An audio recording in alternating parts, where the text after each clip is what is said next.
Are you friends with Will? Yes. I know. Have you spoken to him? Yes. It's too wild. Because you're also really good friends with Chris. Yeah. It's also very fucking private and very. That's Public. where I'm saying where I pick the phone up and it's like, what? That's my theme music. My son-in-law did this in the den. I think my daughter was in the other room listening to this. This is my podcast. This is Howie Mandel Does Stuff. And I have a guy sitting here who I really look up to. I do, because I think that what you have done and what you continue to do is innovate. Neal Brennan, and I'm sure that anybody listening to this already knows who you are. But you're really funny in your own right as a stand-up comic, Mm-hmm. as a writer. Mm-hmm. I think that you have made the people that you work with funnier and epic. Ideally. Well, that's Yeah. if you're directing and you're producing and you're writing, I think that is your mission. But you are such an interesting character yourself. I think I've always been fascinated. I know a little bit about you. I know you come from a family of 10, Yes. which is already Wild. It really is. It's a thing that people don't do anymore. No, I know, because I have 3 children, which I think is wild. That is wild. It is. Yeah. And they have grandchildren. I can't imagine, your mother's vagina. I can't. And I don't want to. prefer you not. Thank you. But I'm just saying, to be pregnant for 10 years, 16 years, 10 kids. It's crazy. Isn't that what? I mean, And you're the baby. And you're the baby. I'm the last. Yes. You're the. So I'm they gave up. I'm the ideal. Does it bother you that they obviously weren't? They didn't have a limit. I'm just saying, let's have another one. Let's have another one. Let's have another one. Then you meet Neal and you go, no more. Or I don't think we can do better. Oh, You know what I mean? They're just like, that's glass how I half choose it. full. Yeah, they go, we're not beating this. How old- They stuck. How old are you? 48 years young. And how old is your oldest sibling? 64. Wow. Yeah. And are you close? Are you all close? No. Mm. That's the bigger the family gets. It was a little chaotic. My parent, my dad's an alcoholic and all that stuff. So You talked about that. In your I talked special. about it in the 3 mics on Yeah. Netflix. And so but he's from one of 13. Like my mom's mom died when she was super young. And so my mom's family got split up. So they never knew how to do a family. How do you do 10? You don't do 10. I don't think. Yeah, I think it's like you get on. It's a sinking ship to begin with, and you're just you're putting the slap tape like the Titanic, which I know you haven't seen, right? You say you haven't seen. I don't think that's me. I've seen it. Oh, you have? Yeah. Because I read that. Okay, you said No, it I thought because Half-Baked, the movie Half-Baked opened against Titanic. Right, and you said I didn't go see it. That was a joke? Yeah. No, I don't think I said I didn't. Oh, I didn't. Maybe I meant I didn't go see Half-Baked. I went. You went to see that. So you didn't even help your own box office. What's funny is they charge the same amount of money for Half-Baked and Titanic, and it's like, well, that's a better deal.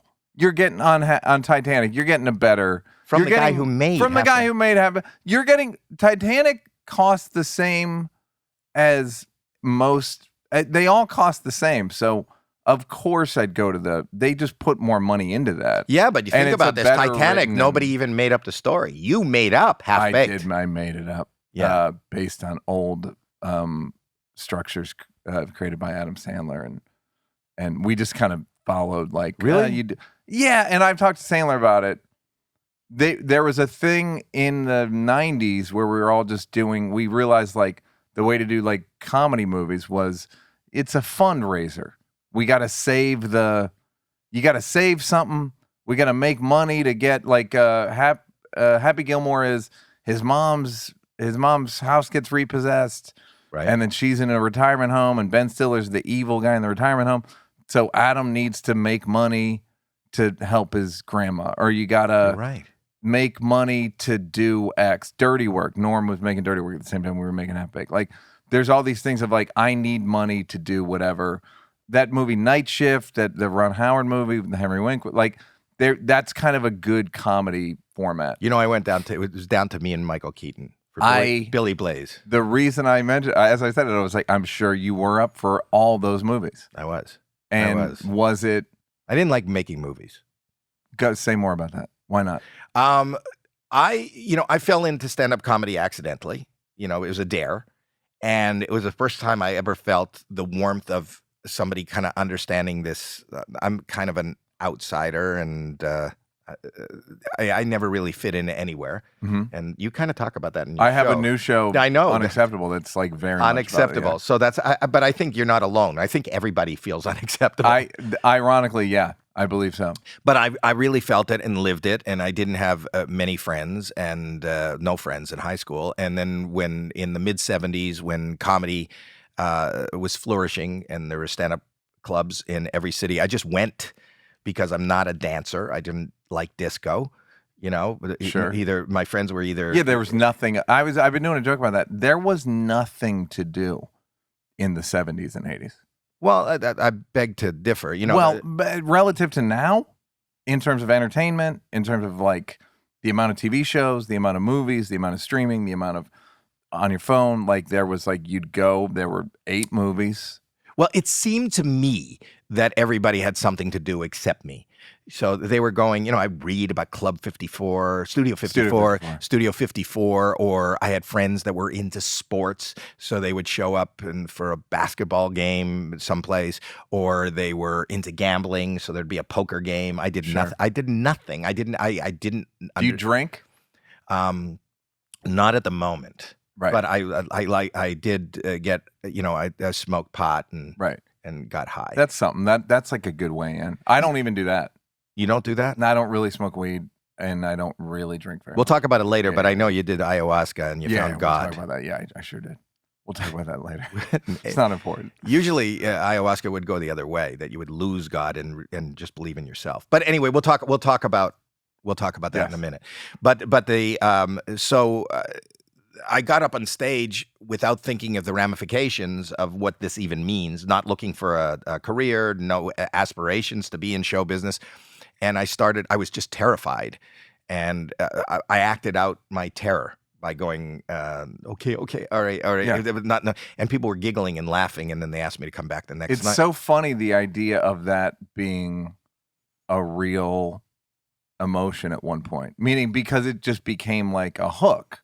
Right? Just like, okay, like, yeah. And then, but the idea that at some point you were so panicked, terror. I'm telling you that I was numb with fucking terror. So numb with fucking terror. I remember you talking about this on Marin, I believe, right? Yeah. So numb with terror that, you know, I've been real open about my mental health problems. You know, I carried rubber gloves with me because if I was out in public, I knew that I had to go to public restrooms. And so I carried rubber gloves. And out of nothing to do, I just wanted to fucking die. I wanted to hide. I pulled a rubber glove over my head and started breathing, and the fingers were going up, and the crowd roared. And that became my signature piece. The point is that you got lucky with, like, your fight or flight instincts are very entertaining. I learned that. Basically. I mean, but you didn't know. You were just like, you panicked. Right. Okay. Yeah. And you just happen to do like hilarious shit that was kind of weird. Like the balloon thing has got like a narrative element to it, right? Because it's like eventually going to pop, but you don't know that, right? I mean, maybe you done it off stage and knew what would happen, but I did pop it, right? But I'm saying, did you do that before you got on stage? Had you done that? No, never. So you did that? You improv the balloon? Yes. Fuck. Why? How do you plan that? I would assume you're a writer. You're a creator. No, where would I go? Not being a comedian, right? Not and not having a plan. You know, I can't go bowling tonight because I'm going to try this thing with a glove. No, where am I going to do that? But you know that a lot of guys do stuff in the mirror. I've never been one of those guys, but like Jim Carrey would make all of his faces in the mirror or whatever. Yeah, you're right. Like, but so that's why I'm wondering. Well, you can't do that in the mirror because you can't see from inside the glove. So there's no reflection. There was nothing I could see. So you're in the glove. It's getting laughs. You're inside the glove. You can't see much. No. And it popped off my head. They roared. I ran off the stage in terror. And Mark Breslin, who owns the club, who owned Yuck Yucks, all the Yuck Yucks club, said, "Oh, you got to come back tomorrow." And I said, "Why? Why?" He goes, "Do it again." I go, "Do what again?" He goes, "Do what you did." I go, "What the fuck did I do? What did I do?" He goes, "Just try to remember what you did." And I went, "Okay." You know, and I'm unlike Are you there by yourself or you're there with somebody? One friend. Did he like walk you through it afterward? No, we really didn't. I feel like my whole life is just, I also feel like I'm on your podcast right now. I good, because I'm more interested. I mean, the thing is, people watch this, people are as interested in you as they are in me, right? So, meaning if they're maybe, but I think people more are excited. I think they're really, I'm excited about talking to you. I mean, you can ask me questions. But my question is, because I always like. You don't have to pay me. I'll answer questions. I'm taking my wallet up. Some people listen to this just audio. I'm an old man, so I keep a handkerchief in my wallet. You do not. That's not a handkerchief. It's not a handkerchief. Oh, thank God. Do you remember that? Like my dad's age, who's dead, which was would blow their noses and then put it back in their pocket, and then later on do something else with it, and then later on do something else. Did that not fucking? I used to scream like a little girl when somebody. But you're Howie Mandel. You got to keep that in mind. But he put it back in his pocket. He puts a snot cloth back in his pocket. And then I know that my father-in-law did that. And then I'd see my mother-in-law doing the laundry, and my wife's clothes are in the same bin as the fucking snot rags. Yep. It's just horrible. Now you just, now I can't remember anything we were talking about. We were talking about, here's what we're talking about. I love that you're cleaning your glasses for a podcast. This is how serious a little boy I was. I couldn't believe how good the episode of St. Elsewhere where you died was. That I think got nominated for an Emmy. I didn't. But that's odd. That's like Dave didn't get nominated for a Chappelle Show, but we did as writers and I did as director, but he didn't as performer. Like, for the three people that are listening that are watching that don't know, you and Dave created the Chappelle Show together. Yeah. Yes. And but that I don't know still what. Close? Yeah. What year did that air? The Chappelle Show? No. St. Elsewhere? The St. Elsewhere death episode. 83. That aired in 83. Yeah. I was 9. What are you watching at 9? That's what a little dour guy I was. Like I'd swear to God I was watching that going like, this is riveting. This is riveting. And I remember and that sent you into comedy? No, it sent me into therapy. I remember the shot. There's an overhead of you rowing, right? Yes. I remember the shots. It was Lake Powell in Arizona. Oh, fuck. That's amazing. There's a 3/4 overhead of you rowing. What 9-year-old? You are so fucking weird. I know. I don't know. I just was like, this is not. Were you funny at that age? Yes. And I was funny, but I also were you funny? Because your brother went into, Kevin went into comedy before you. Mm-hmm. Were you? That was very helpful. And that's what I was saying before we got on. But it was very helpful to have someone that you're close with, that you knew was like your brother, and then you're close with him. Yeah, like especially back then, he's my older brother, so you kind of look up to him and you're close with him, and then he does this thing, and then that becomes a thing that is realistically possible for you. So I'm in high school and I would go visit him in New York and spend the whole night at the Improv. He worked the door at the Improv, so I'd be there from 7 to just his little brother standing with him? Yeah, like 13, 14, 15. I would just sit at the bar and see like Attell, Romano, Uncle Dirty, who you remember. I love Uncle Dirty. Yeah, Uncle Dirty was around, like asking him questions. At 13? Yeah. Uncle Dirty. You're like from another planet. It's a very odd experience. You are odd. Yeah. But that's what makes you. Yeah, something. But Uncle Dirty, Mike Ivey, just like really good at Brian Regan. I saw Brian Regan when I was like 13, 14, crushing on like. In those days, I used to watch, I loved, and this makes me so sad, but Gilbert. Yeah. But Gilbert used to be the consummate comics comic. I never saw Gilbert ever do stand-up. I would hear him on Howard Stern, but you never saw him? I've never seen him do stand-up. And when he passed, Chris Rock was like, I don't think I've watched anyone more than I watched Gilbert, which was really surprising. Best. It was the highlight. the highlight for me at the Improv or the Catch a Rising Star. Yeah. To watch Gilbert Gottfried. He was brilliant, funny. He was. I always hear that comic thing thrown around, but he really was. I think every comic would gather around to see him. So let me ask you something. So you go in. You're the younger brother, Kevin, who's a very fine comic. Is there any? Because this is a very competitive sport. Yes. Do you compete? Does he compete? Because it seems that you've, if you don't mind me saying, you've had a little more success than him. No? This is a thing that's not a great area. Okay, forget it. But I don't mean it like I spoke to your producer. It's just like one of these I don't want to cause trouble. No. It's just one of those unfortunate things. People will clip this and send it to him. And then he'll trash me on another podcast. Well, the fact that I said this and the way that you're answering it, he won't trash you. Oh, no, he'll figure out a way. My understanding, the good thing is people don't tell me about it. I hear about it like years later. But I get wind of it and it's like. But you've been very complimentary. You said that he's older. He was here first. Yep. As far as in this world of comedy. He's hilarious. I do think he's hilarious, and I think he's really talented. And the fact that you just said that, and you know he's hilarious. Yeah, and I would write pilots with him and try to like get stuff going, like sitcoms and then. When's the last time you talked to him? It's been a while. Oh, can we get you together on this?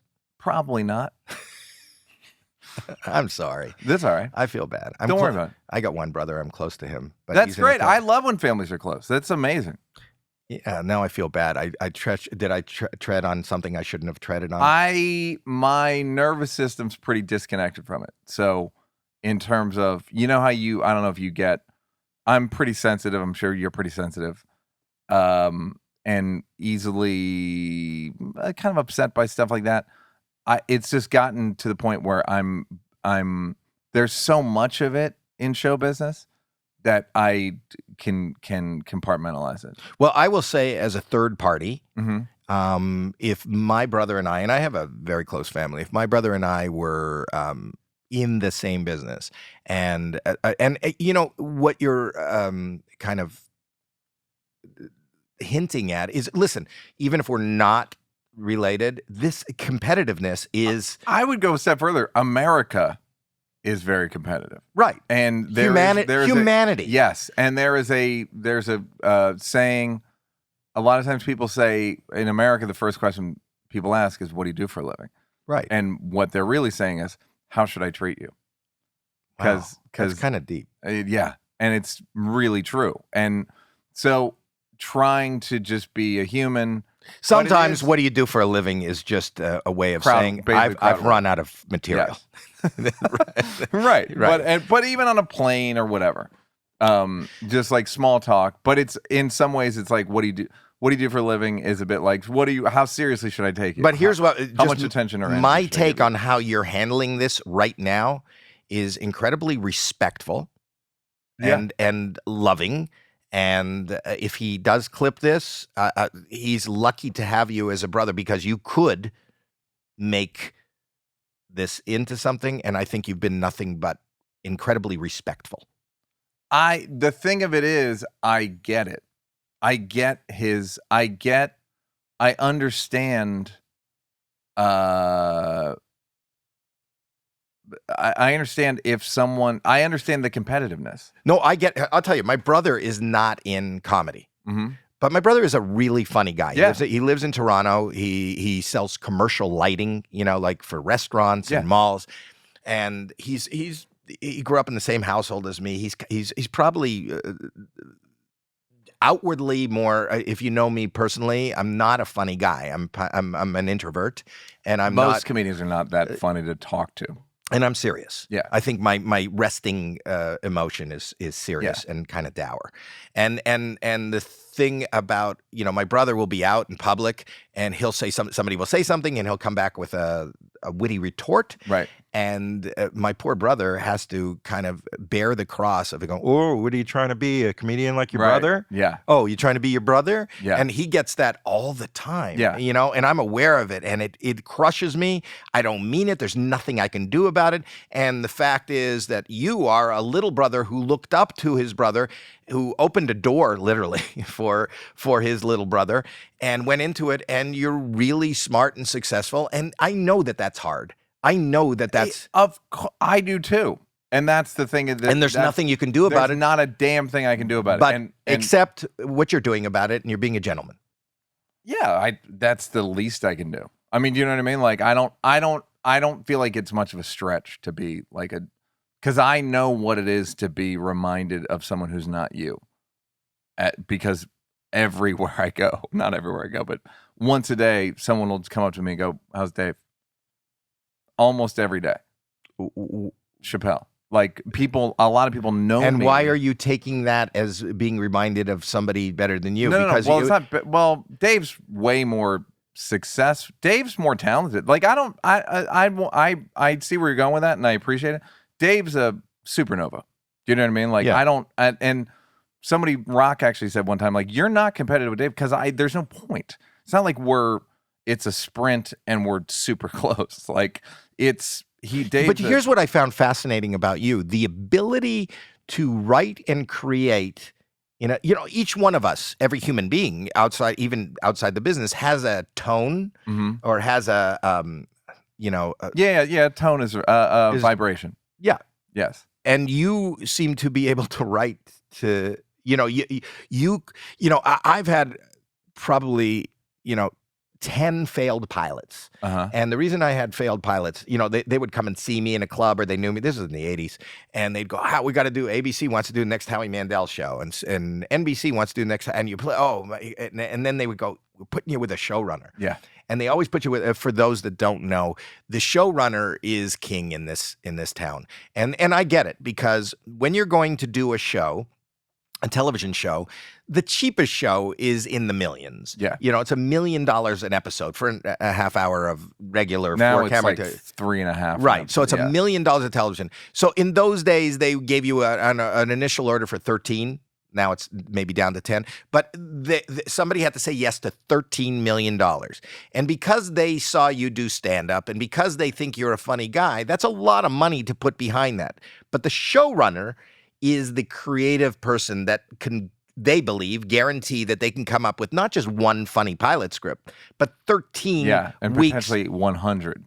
Right, and potentially 100. And that's why, regardless of how excited they are about you, they always want to put you with like the Chuck Lorre's was well known in he did the Big Bang Theory and 2.5 Men and the guy who did Ray Romano's show and Phil Rosenthal. Yeah. So those are the people. But they always put me with somebody who I'm not denying wasn't great. Right. But it's got to be the right fit. But never picked up my vibe. Yeah. Never was even close to my vibe. Right. And I was always, kowtowing to this is what the network, what you want to cancel? I wasn't like Roseanne, who was strong enough to say fire people and say that I wouldn't say this, I wouldn't do it like that. So I'm fascinated, and this is where I think the talent is. Because I know you don't talk about it, but I know some of the sketches that you're responsible for, and there's some of the outstanding sketches.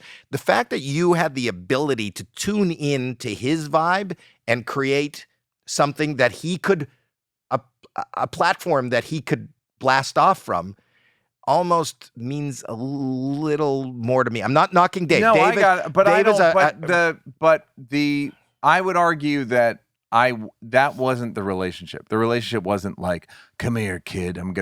I was a doorman at a comedy club. So I would go visit New York, see my brother, see all those guys. And then I got into NYU film school and I was going to film school. And then I started working the door at a comedy club, the Boston Comedy Club in the Village in New York. And that was 91, 92, dropped out in 92 because I was working the door at night, and the film students are the biggest cocksuckers. alive, and they're just so pretentious and whatever. So it was like I can either hang out with these pretentious motherfuckers, or down at that club is an unknown Dave Chappelle, an unknown Louis C.K., an unknown Sarah Silverman, unknown Dave Attell, unknown Jon Stewart, all these people. And I was like, I think they're unknown Mark Maron. Like, I think those guys are Wanda Sykes. Like, she was married to a man that, like, I like them. Like, that seems more vital than these people. So Right. I'm working the door at a comedy club. I start working, not even working, just pitching shit to comics like, hey, maybe say this, maybe say that, which is very aggravating. Like the first Dave actually says his first instinct when I pitched a joke to him was to like wince, and then it was good, and he was like, oh. So and then that grew into, we wrote a couple bigger jokes together, and then we wrote Half Baked together, and then we did the TV show together. But I was never I like him. Do you know what I mean? Like, and I'm very talented, but I have to kind of love the person. But like, it's kind of like Larry David and Jerry Seinfeld. Yeah, but Larry, I don't know if I could do. There's something about Dave and sketch shows. Like I wrote for All That on Nickelodeon. I wrote some stuff in the intervening years when I wasn't writing with Dave, but we were still friends. And I'm a very good like sort of like scent dog, like hound dog. If you give me the thing, like Right. I'll fucking go and bring back But it's amazing that the same person writing sketches on All That is writing sketches on the Chappelle Show. Right. Is writing Well, for the Daily Show. Right. Well, the funny thing is, I was better at writing I was writing Chappelle Show sketches for All That, and it wasn't going so well. You got to know your audience. No, exactly. Like I just would have funny ideas, but it just was like for the wrong crowd. So I don't see that as like I was any kind of Svengali with anybody. People have like a tone, like you said, a tone or a vibration or a frequency, which is a word that me and Dave kept saying when we started working on the show.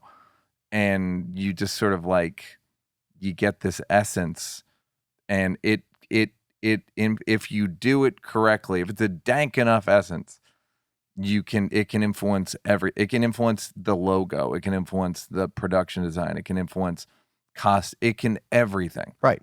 And so I'm good at that. Because I think that audience always is attracted to authenticity. Yes. And, you need to change if you have a tone, it's like you can have a nice shirt, but if you wear it with the wrong pants, it's not really a nice shirt. You don't have a nice outfit. And it's kind of like that same thing. So let me ask you, do you have, is there any of that tension between, just personal tension between you and Dave and Chris? Because I just think that you're on this, you really are on the same level as far as, talent. I'm a judge on a talent show, and which is, this is the first I'm hearing of it. Yeah, I'm not talking about AGT. Oh, fine. Wait, why? I do something at Sportsman's Lodge in Studio City. I love it. Is this on OnlyFans? Where can I find this, Howie? Yeah. Howie, tell them where they can find it. A Sportsman's Lodge. So anyway, the thing that I'm saying is it's really subjective. Like more than anything, talent is, I tell the story, and I've told this ad nauseum, but the story about the first time in the 80s when after I did an HBO special, I sold out Radio City Music Hall, two shows in one night in like an hour or two. It's like 15,000 Impossible. seats. Yeah, at that time. And I'm in New York, and we're in between shows, and 7,000 people are teaming out onto 7th Avenue, and 7,000 people are coming in. There's stanchions. The cops are, and my wife says, "This is all for you. What do you think?" And I thought, in New York, where there's 10 million people, 9,983,000 people don't give a fuck I'm here and don't like me. So whether somebody at this point has more notoriety, what I find fascinating about you is your diversity in the milieu that you pick up vibes and succeed in. Like, these are, all that is a very successful show. It really is. I didn't create it, though. No, I know. Yeah. But you help sustain it. Sure. you know, and creating something and writing on something is almost the same thing. If you have a job, Well, writing on something weirdly is you're kind of doing an impression of the head writer. Right, but not everybody can do it. It's No. like everybody in life thinks, you know, I saw Neal Brennan last night. He's so funny. You want to hear a great joke? And then they don't deliver it you delivered it. Yeah. You know, they might know what's funny, but to be able to deliver it and to be able to deliver it and then your ability to do, I find that, and this is just my impression of what you do. My impression of what you do is kind of deep and diverse in the sense that, you know, 3 mics, you know, it's like, which conceptually is just brilliant. You know, it's really different. It's not anything these other guys would talk about. It's not straight stand up, but you can write straight stand up in that. Yeah. And then the unacceptable, the show, you know, it's like theater, it's like film, it's cinematic. It's like it's so thought out. I think what Dave's doing right now and who he has become since that time is brilliant. You know, it's kind of like and I think we need that voice right now. It's like the Mort Saul of you know, for anybody who's my age, Mort Saul was a kind of a good speaker on our times and our politics. He's the guy. I always say Mort Saul is the James Dean of stand-up, meaning, you know, I went to see him live a couple of times. We tried to put him in a sketch on Chappelle Show. You did? Yeah. But he's cranky and he was like, no, I don't like it. Okay. I saw him live. Woody Allen was there. There's a fucking hilarious Woody Allen Mort Saul story, which is Mort Saul went to see Woody Allen at a premiere or something, and bouncer wouldn't let Mort Saul in, and he told the bouncer, go tell Woody that the guy who changed his life is here. And Woody comes over and goes, Mort, change it back. Is that a real story? Yeah. That's fantastic. And so Mort's the one that said young girls. Yeah, you got to go for really young girls, and close to home. But Mort Saul everybody was like schmaltzy, sort of Jackie Mason-y. There was like one act that stand-ups did. There was like nightclub act, My Mother-in-Law. They was like, you'd hit the things, and then Mort Saul brought the newspaper on stage and just would talk extemporaneously. And like you, he would talk very quickly in case it didn't get a laugh.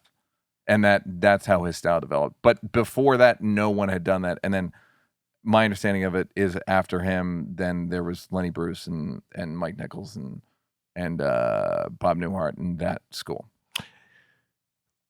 So to talk about the changing of comedy, I think that we are in the midst of the change of comedy. I've been a kind of a naysayer now on my interviews. I think comedy's dying. I think comedy's going away. I really do. Why is it? Why the box office receipts being what they are? They've clearly never been bigger. Are you talking about live stand-up comedy? I think there's a handful of people, and because of the advent of social media, which has a great communication that allows more people are going to know about a show and know about what's happening and spiral something into a much bigger controversy than it is. That being said, I believed what I loved, and this is just, and I'd love to discuss this with you. I found stand-up comedy, and I swear to you, I don't really care about notoriety or money or popularity. For me, it was my freedom.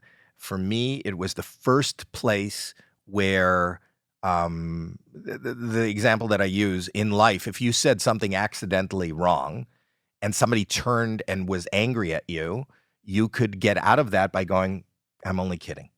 Right. Oh, I didn't know you were joking. I thought you were serious, so I'm not going to hit you. Right. And so comedy gave you the freedom. And I always talked about, like, even when I was doing St. Elsewhere and when I was doing anything I've done, I always said my home was comedy because I was personally inspired by Richard Pryor. Mm-hmm. And I was out here in the 70s when Richard was putting together, which I believe is the consummate, Live on the Sunset Strip. Mm-hmm. It probably inspired Dave and Chris. And it inspires everybody. Everybody. But what I noticed about it, or what I, in my dumb little head was he got on stage and talked about things.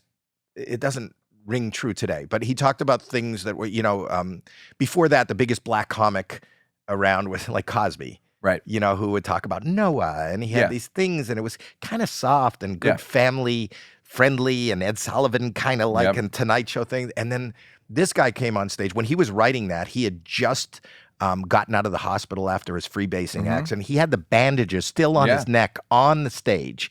And so he was talking about overdosing. You know his history. He was raised in a brothel, and he was... Were you a comic then? Yeah.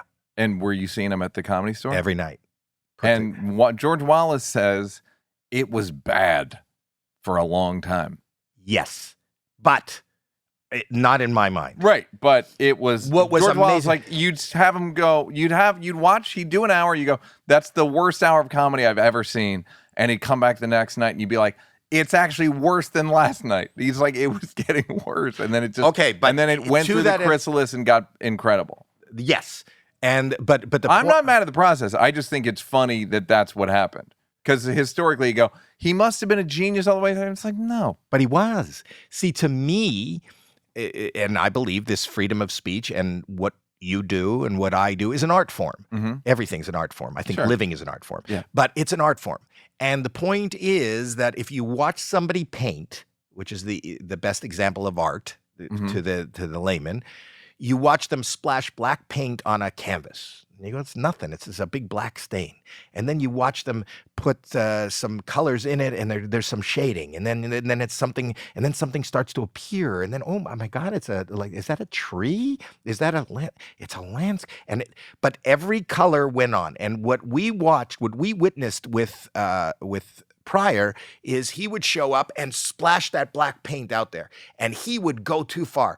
And instead of laughter, you would hear a whole audience gasp. Right. Or fuck, I can't believe he said that, or he didn't. Yeah. And he had the bravery and the freedom to do that. And that is the way. I don't know what your process is, but that you have to fail. You have to fail. If I call it panning for gold, because I'm not, I ain't no genius. I got to write. But there's no such thing. I do a show every week that's all new material, or a lot of new material, and 80% of it does not work. Okay. And that was Richard Pryor. And the stuff that wasn't working, we're talking about in the 70s, in the late 70s, and the stuff that wasn't working was not only not getting a laugh, it was sometimes painful. Right. It was off-putting. Yeah, whether it was religion, whether it was drugs, whether it was sex. Offensive even. Yes. At that time. But because we were in a comedy club, people, even though George Wallace is right about that, except that every fucking night you couldn't get in that room, and every comic who was in town, every celebrity that you can imagine, the number one people at the box office, the number one rock and rollers and music, they were all there watching the process and kind of understanding the process and watching the genius make this masterpiece. Yeah. And what I'm saying to you today is, listen, Dave has that company where everybody's got to put their phone in a pouch. Yonder, yes. But that's beyond that. They're making a new pouch where you put your gun knife in it, and you can't attack Dave with a gun knife. Gun knife, I know. What the fuck guy was at the that? Hollywood Bowl was holding a gun knife. What is that? Nobody knows.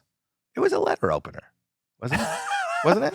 It seems like the back of a magazine or so. Like you buy it, whatever. So to that point, I think that number one, if you tell a joke that is terrible and nobody gets it, I'll use Gilbert Gottfried as the first example. I'm not going to judge how funny that was, or maybe even if it was offensive at the time of the tsunami. It was about the time, and maybe it was just an excuse for Aflac to get rid of him because they were paying too much. The fear that there was never a fear that I'm going to lose my job because I tell a joke, whether it's on social media, whether it's in a club, when you're working on something. So there was never the thought when I show up at a comedy club, there used to be, for me, and I'm talking about for me, I want to be able to throw caution to the wind. I used to say I love stand-up comedy because There's no editing. There's no marks to hit. There's no commercials to throw to. I can just do what the fuck I want. Well, I can't anymore. So you were getting canceled. You were getting, and a lot of people have been canceled from comedy. Or now I believe that I would argue the list is not very long. The list what? of people that have been canceled. Okay. For real. If you're talking about blowback, if you're talking about a few uncomfortable days on social media, it's not like Dave was walking down the street and people were throwing shit at him. It's not like Joe Rogan's in any sort of mortal danger. Or Roseanne, her show got literally, I mean, she got booted off her show. I'm sure she still gets paid for it. But that's you're making light of it? Yeah, no. I would argue that there are basically now Norm Macdonald lost his Netflix show? Not for long. I mean, you know what I mean? Like he didn't lose. It's still on Netflix. But they weren't going to make any new episodes. Okay, fair. That's fair. And he felt like he was canceled. Yes. What I would say is there is guys like Joe, Dave, there's like that category, and Bill Burr I would put in that as well, where they don't have any corporate interests. They don't have any corporate relationships to lose. Burr used to do the joke, like, what are you going to do, take away my podcast? Meanwhile, his podcast makes so much money. It's crazy, right? Right. So, but part of it is there's like the sort of underground scene where Dave and Joe and Bill make millions and millions and millions and millions of dollars, and they can say whatever they want, do whatever they want. They just can't. And Dave can be on Netflix and can do kind of go. But I say thank God for Ted, on Sure. Netflix, because I think he's one of the few voices that is standing up for freedom of speech. It has nothing to do with and I don't think people are. I think that it's relative. I think they'll stand up for Dave's speech more than some other people's speech because makes money. Yes, than Norm's speech.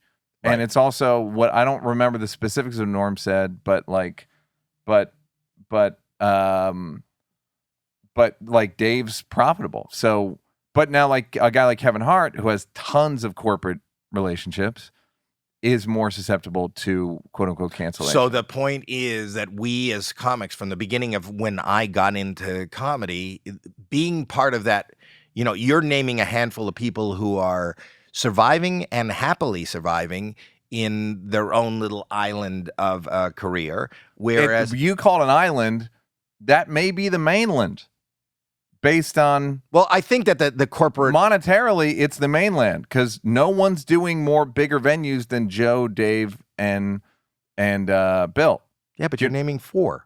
There's hundreds of comics, right? But that haven't been canceled. I'm saying they're also staying away from treading over that line. I thought, for me, as a comedian, I would like to find that line, and I wanted. You wouldn't think of me like that because people know me from AGT or Deal or No Deal or whatever.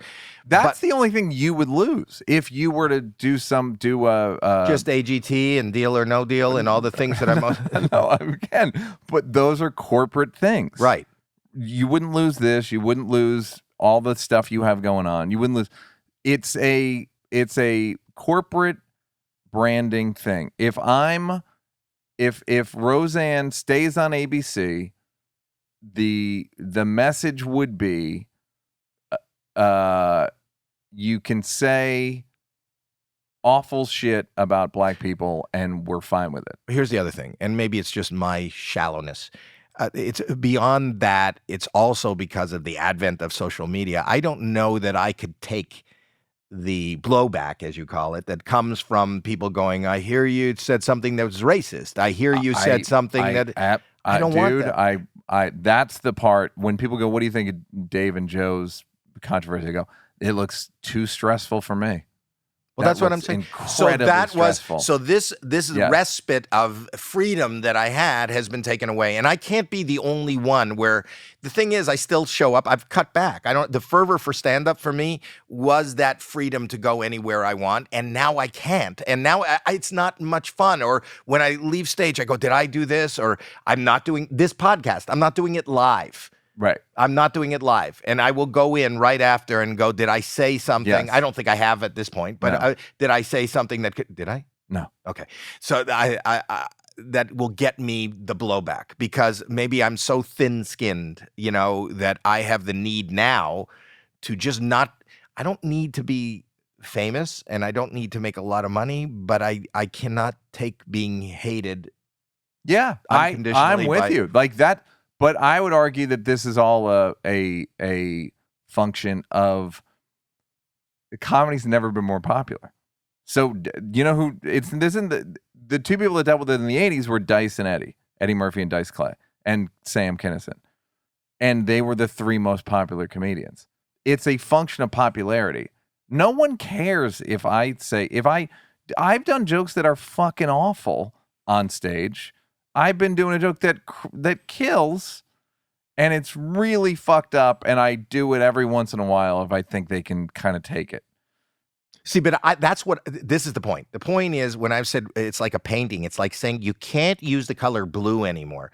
The reason, whatever it is, and I'm not asking you to say it, but the reason that kills probably one of the elements besides however you built it and whatever the format of that piece is because it's so fucking wrong. Yeah. But I would argue but that's why Dice and that's why like that's part of it. But you just took away a color I can use because you can still use it. You're just not going to be able to use it and do AGT. Like, right. It's just a decision. It's like you can do it, but then you're opening yourself up to a high level of stress and a high level of corporations that you deal with having to make I think we're saying the same thing and we're agreeing and we're just putting it in different. Yeah. It's definitely different. It's a choice that it's a precipice that kind of didn't exist before, and it's the volume and strength of the rejection and the disapproval has never been greater. And the flip side is Dave could do an arena every night for the next year. Yeah. That's the downside. The upside is you're the center of American culture, seemingly. I've been doing a joke where like every time I pick up my phone, it's like your friend fucked up. Chris, really? Dave, Joe, Kevin, people I know. It's like, uh-oh. I mean, and I'm joking, it's every time, but it's like a lot where so-and-so, every time you Twitter, John Mulaney had Dave on a show. I was texting with Mulaney that night. You didn't even mention it. You know what I mean? Like, but that's what I can't handle that stress. I know. And that's also a decision of, do you even look at it? Do you engage with it? So if you have the ability to not engage that, or you don't, because you're not mentioning and I don't want you to, but you're not mentioning even what the jokes are. But but the point was that in the arena of comedy, wherever it was, that was the freedom that is gone. There are some people that are willing. It's like doing a stunt in the circus where they have a net. Right. There are a few people that will still do the same stunt without the net. I like doing it with the net. Right. Yes. So and the fact that you've taken away the net. Yes. It's just there's a lot of us that won't do it, that are afraid to do it, and I think that the world is poorer for it because of that. Fear. It's a calculation that I'm on. I think you're right. I think that you are right. I'll tell you a joke and you can decide whether to keep this or not. This is on my, by the way, I have a Comedy Central special where I say the N-word a bunch of times and it's about being called the N-word, right? But I say it. Wait, but that's the older special. Yeah, but it's been out 9 years, 8 years, 9 years. I've you know what I mean? And it's probably, and I'm not popular enough for it to be a problem. The truth is, I got more popular, it will be a problem. It'll come and bite you in the way that Kevin Hart, when he got offered the Academy Awards. Yes. So if somebody comes to you and says, "We want you to do the Academy Awards," I promise you, of course, that's one of those things of like it's just there waiting for me. There's another joke on that special that that I do. I'll tell you the joke. Do you regret that you have that? You can't take it back, but do you regret? But here's the question I ask. Have I made life worse for black people with that joke? And I would argue that I haven't. I would just argue that I haven't. Well, we'd have to ask a black person. No, I think white people should handle. I'm kidding. No, of course. But I would just say, like, my impression is that life in America has not been made. What worse does Dave for say people. about that? I mean, I don't know. We never really talked. It's about being. It's like no one said it called me the N-word more than him. So it's just this weird dynamic of like I got to write sketches with the. Just I don't know. I'm in a weird position.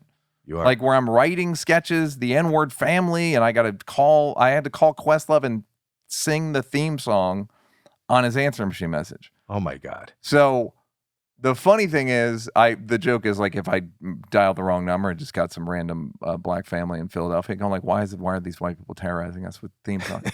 That's amazing. So like, I think that those are landmines that are just sitting there. Of course, that give you and it'll blow up the fucking ceiling when somebody goes, you know what? And I've spoken about it on the Breakfast Club. I've spoken about it I've spoken about it a bunch, but I absolutely know. Did they edit it out? I didn't say it. Charlemagne just literally said, like, you still say the N-word. I literally, this is not even that long ago, a couple years ago. And I was like, wow. Yeah. So like he sort of took me to task. Like friends or whatever, or maybe it's the body of work or whatever. The interpretation is that I'm not, the assumption isn't that I'm doing it to fuck with black people. I wasn't then, I'm not now. Well, that's not the assumption. The assumption is it's not your intent. It's the use of that word, what it brings up about the history. I would imagine a black person would argue and say just the fact that it's being used. It's unusable. It's not possible for a white person to use it without some pain for black people. Even if it's the most righteous use of it, it's impossible. So you just contradicted yourself. Yeah. You said I'm not hurting any black person. But I didn't say what the truth is because we'll never know what the truth is. Oh, I think we'll know. We could read the comments. Right. I can argue that no black people are harmed, and then I could also argue with that, like, it's impossible for a black person not to be harmed by the very mention of a white person saying it. Unless you come from the school of thought that just being a black person, you come from harm. You know what I mean? Your history. That's exactly what I'm saying. Like your history is harm, right? Like they unluckily had a horrible history at the hands of white people. Absolutely. So I have an odd white experience where I'm writing it and I'm called it, and then I talk about that, and is that even that's not there's no possible way to do that without some harm. I was approaching it from the place of like I could do it where there's no harm, but maybe I can't. I don't think you can. Yeah. That's my thought. Yeah, I'm just going to change. I agree. I'm going to change subject for a second. You were a renowned atheist. I was. No, I heard you talk about it, and I just wasn't a believer. I'd never gotten any indication that. Did you grow up? I grew up, 12 years of Catholic school. Okay, and you were an atheist, and you talked about it publicly, and then you had an experience. I had an experience. With a plant medicine called ayahuasca. It's a Peruvian, Brazilian, Amazonian, basically two kinds of leaves. They make a brew, and you drink it in a ceremony. And my understanding of it is that, to me, my experience of it was that it's a God portal. It's a portal to talk to the infinite. And you did? Yeah. And what have we learned? You're going to hell. That was the first thing God mentioned. I mean, what did I learn? What I learned was that that there is, this is just our human lives are part of a continuum. I would argue that we are all infinite spirits. in these human bodies for this finite amount of time, and then we'll become spirits again after this. And I didn't get a lot of. My feeling is that religion is basically a game of telephone. They've got the basics right, that there is this Power greater than us. Yeah, there is a central creation force, but that's about it. That's about the only thing, in my experience, that they got correct. But there's no, like, the rules and it is a righteous force, and it is but the idea that, like, I'm going to punish you for this and X, and that's not what I got. That's just control. Yeah. But so the reason for taking the ayahuasca was to find this portal? The reason for taking it was to deal with depression, to deal with clinical depression. And did it work? Yeah, it did. That's amazing. Yeah. I had Theo Vaughn on recently. Yes, who said I recommended. I think he told me got that him you into did. brought him into the game. And he's spoken highly. And then I got killed because I was afraid. I didn't know enough about it, and even my own listeners said, you're not open-minded. I am open-minded now, and I was wrong. And what were you saying? It's a drug and all that stuff. Well, but I take drugs, right? What drugs do you take? I'm on Zoloft. Oh, and yeah, other yeah, things, yeah. and so I was being very old school and stuff. But I'm open to whatever. Everybody that I have talked to has seemed to have a positive outcome, somewhat positive outcome, or not negative at least. And there are people, and I'm a proponent. There are people that can have negative experiences. I've had negative journeys. I've had negative individual journeys. Do you do it a lot? I haven't done it in like a year, but I had negative individual journeys that ended up being positive, but in them were the worst experience of my life. What is a bad journey? I don't know, going to outer space and dying alone as the universe was dying. So you hallucinate. Do you believe? You're experiencing it. It's a first person experience of, in this case. You're not cognizant of where your body is, and no. Wow. No. So, and that sounds terrifying. It's beyond terrifying. But so what's the positive? Here's the positive. 4 or 5 days later, have you gone off Zoloft? No. Okay. When you go off antidepressants, whatever, or at least I won't say you, I'll say me. When I went off antidepressants, you have to go off antidepressants to drink the medicine, and the floorboards of my mood were a little moldy and soft. Like, I was off antidepressants and I was a little like, I could really see myself going into a dip here. Right. And after I had that bad experience, the floorboards were firm and polished and never to be soft again. Is it a permanent fix? So far. How many trips have you taken? I'd say about a dozen. They're weekends, though, so it sounds like a lot, but it's like 5 weekends. So you do 2 nights.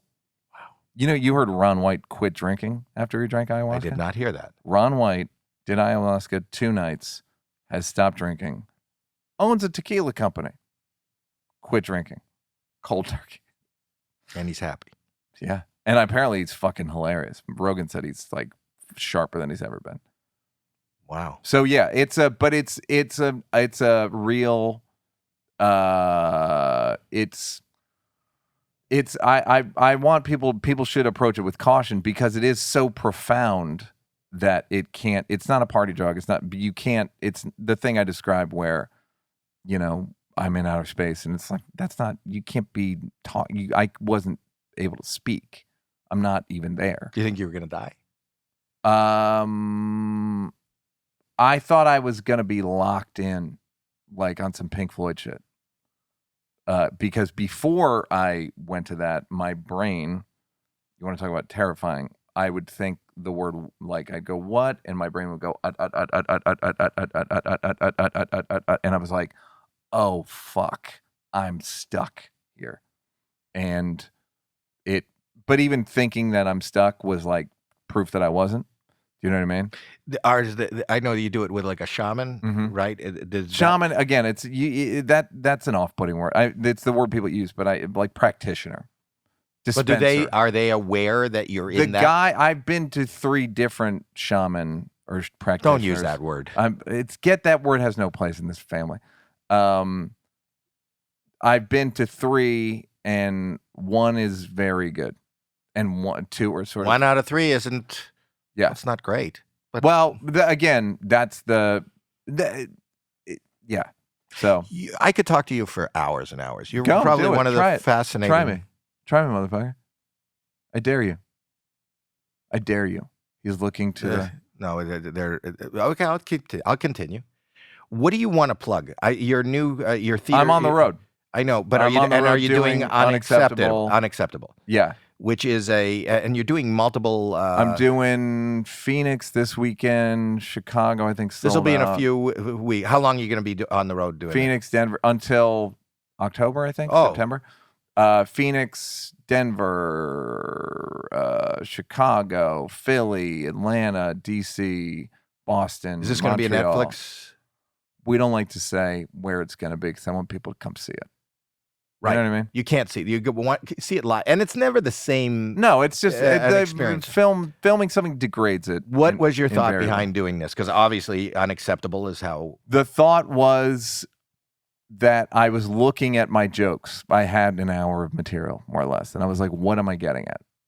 And what I was getting at was defending myself from all the ways I feel judged and all the ways I feel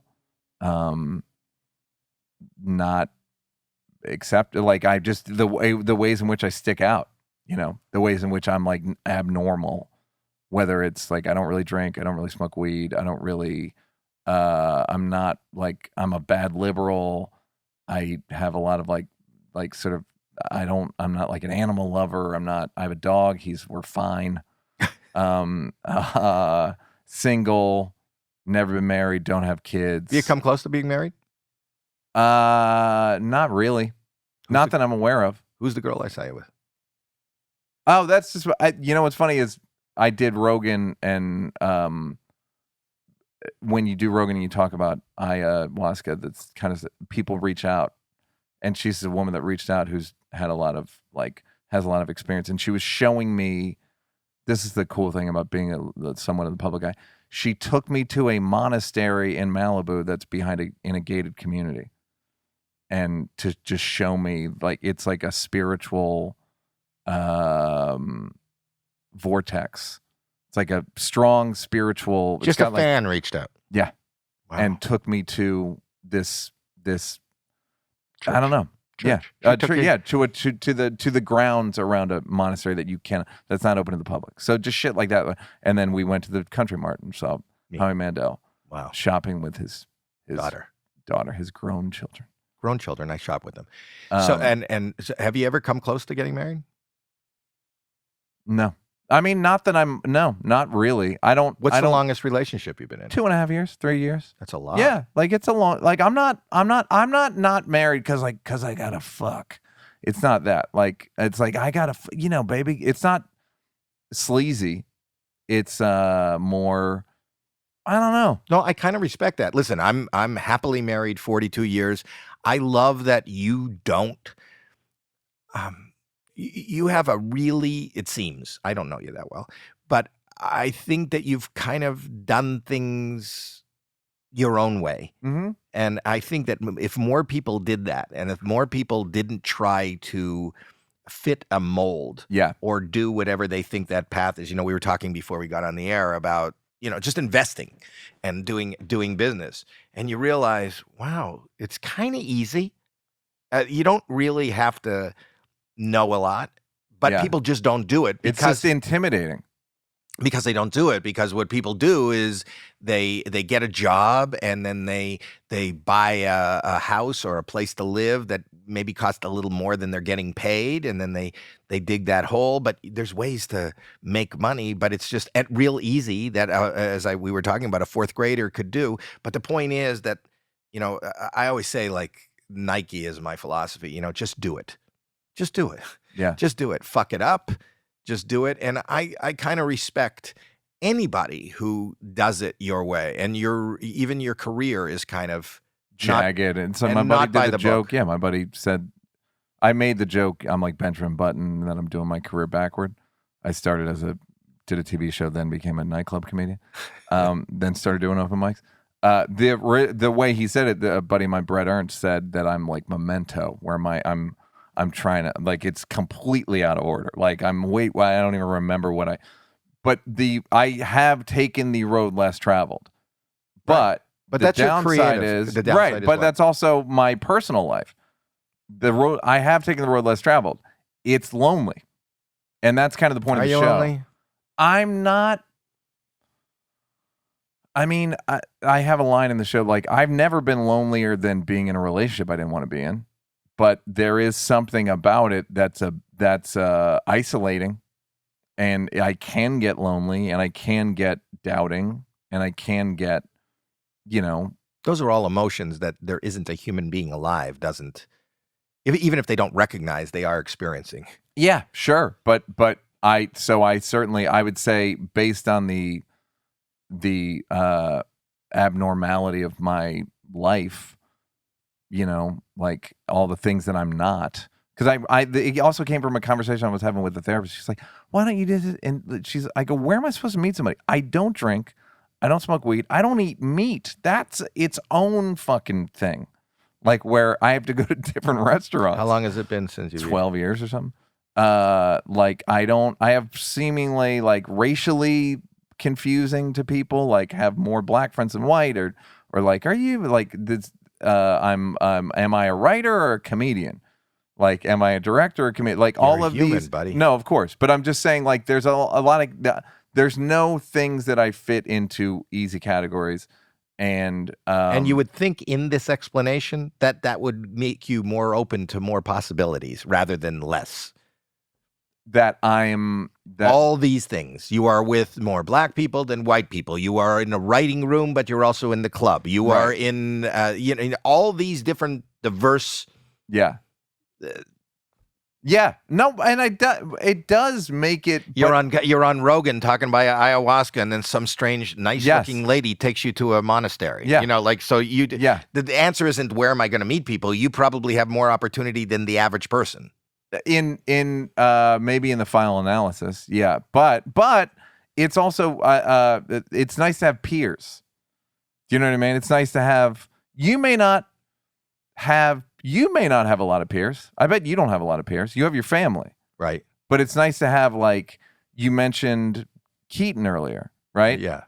You and Keaton were going up for the same parts for 8 years. Right. Then he becomes Batman and all that shit, right. Which is not a thing you were probably even especially interested in. Well, I was telling you, you asked the question and I didn't answer it, but the reason I have no desire to ever do a movie is because I didn't like the idea of saying 5 lines and then go standing 30 times and then go to the trailer and wait 2 hours and then say another things out of context. There's no rhythm to it. There's no vibe to it. Yeah. And then hand it over to somebody else that you don't really know. Yeah. I think I trust you, but hand it over to somebody else to put this together and to create something. And it's like you were talking about when you went to NYU, the actors were boring and the comedians... The film students were boring. The film students. But the film students, what do they really learn? Unless they were writers themselves. Right. Most of those people are just pretending what somebody else tells them to pretend. Yes. And the people who are comedians and writers are the people that have maybe some gravitas. Something. Yeah. So life can be lonesome. So it's a way in which the lonesomeness of my choices made me kind of turn on myself. It's what happened to a lot of people during COVID, which is because people were isolated, our cave brains tell us I'm isolated. That means the tribe rejected me. And therefore you start picking at yourself. And it's basically what happened to a lot of people during COVID. That's why depression went up and drug use went up and drug overdoses went up and alcoholism went up and domestic violence and it all went up because people are social and were denied that and made the wrong assumption about themselves. I think my brain made the wrong assumption about myself, which was there's something wrong with you that you want all this stuff.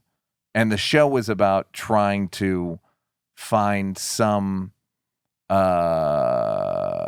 transcendence in my choices. Are you doing it in LA at all? Yeah, I'm going to do it at the end of the summer. I want to come see it. You're And are you going to do it at Just for Laughs? 30% off. Are you going to? I'm going to do it. Thank I'm you. going to do it Just for Laughs, Montreal, Just for Laughs. Well, I'll be on there. Sale now. I'll Yeah. come see you. You said I can come. No, You no can plus come. one. You said No plus one. I said, and I I know. said it'll just be you. I'm going to clear the theater out. I need you. a to one see man it. show. I need you. And you're talking about one man in the one man audience. in the audience. Literally. Well, I cannot wait to see it. I'm so thrilled that I bumped into you. I am such a big fan. I'm such a big fan of yous, and I can't of yous, and I can't. God bless. That's my daughter. Sorry, I'm late. I do this podcast with my daughter. You guys are a very cool dressing family. Those are the pants she was buying when you bumped into us at the. Those are not the actual. She was I buying swear a to kilt. God. It was a kilt. I we were know. She looking tried at. on the kilt. She didn't take the kilt. She took these pants. Okay, I'm ready. You guys are a very. All right, here's my question for you. I know why women dress cute. Did we start from the beginning? No, I think she was so late. They ended it. They're ending it, but we'll continue. Okay, we can keep going. Let's I keep love going. it. What a mess. Yes, we are. You are. That's what we should have called this what a podcast. mess. I get why girls dress cute. Howie, what are you getting at? Because guys only dress. you flirting? The guys I know that dress cute are doing it to get laid. And You don't think I'm trying to get laid? Well, it doesn't seem to be going. You met my wife in the other room. I I want her to go, wow, nice pants. Take If those she off. buys them, doesn't it sort of Oh, it ruins it. kind of ruins it, I've right? lost my mojo. Like 42 years of marriage loses mojo. Why did you dress cute? Are you trying to? He picks my clothes for me. Is there any truth? Are you being honest? I'm being completely honest. I was there when we saw you Those are the pants. in Malibu that he chose for me. And so, I mean, I said. he dresses cute. I Are dress you like married? him. Mm-hmm. How's that? How's How's that going? How's that work with the husband? Uh-huh. That's one of those things where if the husband, you go, yeah, great. She's married with 2 kids. And who picks out your kids' clothes? They do. A third party. Actually, wanna- you guys kind of do too. They do. They buy all my kids' Are clothes you too. into fashion, Howie? No, not at all. Why are you picking out her clothes?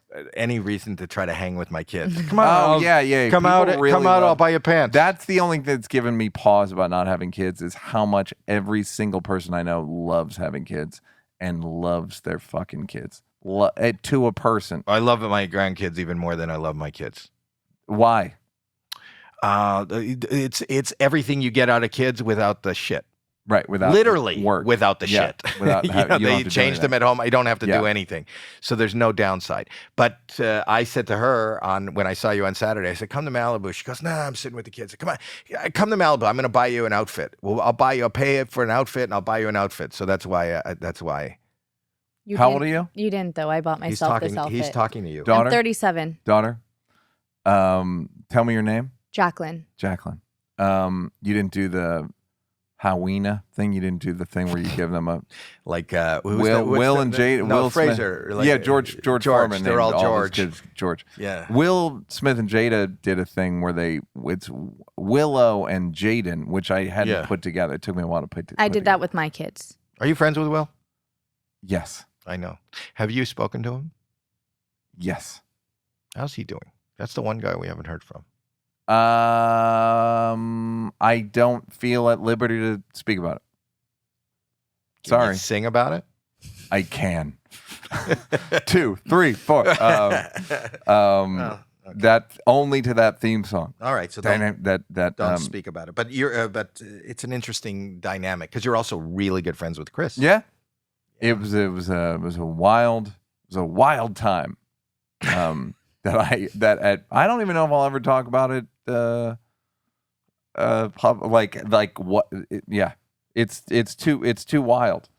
It's also very fucking private and very. That's Public. where I'm saying where I pick the phone up and it's like, what? Like just the amount of your friends and like it. That's the weird. But you were getting it from both sides probably after that, right? Yeah. Yeah, which is can I look at your phone? Off the air. I would love for you to look at it. Off the air. I'd love to see it. Well, then I'm going to get off the air Okay. right I can't wait for you to see What my private text. What you know what? For nothing else, I could talk for hours, but I'm more interested in what's on his phone. So until next time. We Why? never figured out the clothing thing, but you're cutely dressed. You're like a Fred Thank you. Siegel family. Oh, you're talking to her or me? You're both in the same family, And we're all kind of similarly dressed. and they're all sort of cool, like expensive shit that looks. No, not that those pants expensive. were not the expensive. Well, yeah, you were at the The sale. You were at the sale. I heard The a sale, blowout sale, sale. and I said, come on to a You sale. hate A Jewish father. You hate to apply Jewish stereotypes, But we just did. We did. We got there. Okay. So we've covered everybody. We've covered them. Perfect.